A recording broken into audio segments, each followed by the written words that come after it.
Hello everyone, I'm Shweta and my topic is attributing image generative models using latent fingerprints. Coming with the introduction, we discuss a lot about generative models in this paper. Generative model captures underlying patterns and structure of the training data in order to create new realistic example that share similar characteristics. For example, if we take an image, generative model tries to generate a realistic image which has similar characteristics with the original image. So it looks similar to the original image. So, because of this generative model, people worry because these models are freely available and someone might use them for harmful purpose. So, here comes the novelty of the paper. By solving this problem, by embedding the fingerprints into the pre-trained generative models.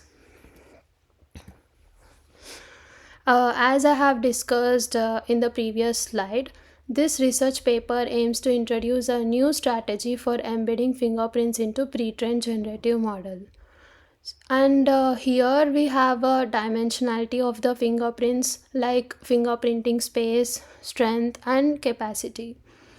And the proposed method has minimal computation, making it suitable for large-scale generative models. In this paper, we will be discussing about latent fingerprinting and shallow fingerprinting. In most of the existing systems, they have used shallow fingerprinting, but in this paper, we have used latent fingerprinting. So, let us compare latent fingerprinting and shallow fingerprinting. In latent fingerprinting, we make subtle changes rather than adding strong noises for embedding fingerprints to maintain attribution accuracy. Whereas in shallow fingerprinting, we use strong noises. So that is the main difference between latent and shallow fingerprinting. So if we see this figure, and so this is a baseline image that we are using shallow fingerprinting, and this is the original image, and this is our method where we are using latent fingerprinting. So if you observe, our method, that is latent fingerprinting, is much similar to the original image, but it has so much difference between the shallow and latent. So latent finger is like more similar to the original image, and here we are using a shared generator and fingerprint estimation. So we use the same generator and estimator for all fingerprinting models. So thus it has minimal computation and scalable to large models. Introduction of LP-IPS metric. So LP-IPS stands for Learned Perceptual Image Path Similarity Metric. It is used to measure similarity between two images.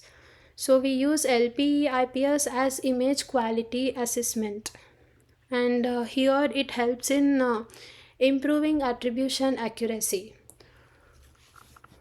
So this metric is likely a measure of perceptual similarity between images and is used to further improve attribution accuracy, especially in the presence of image post processes.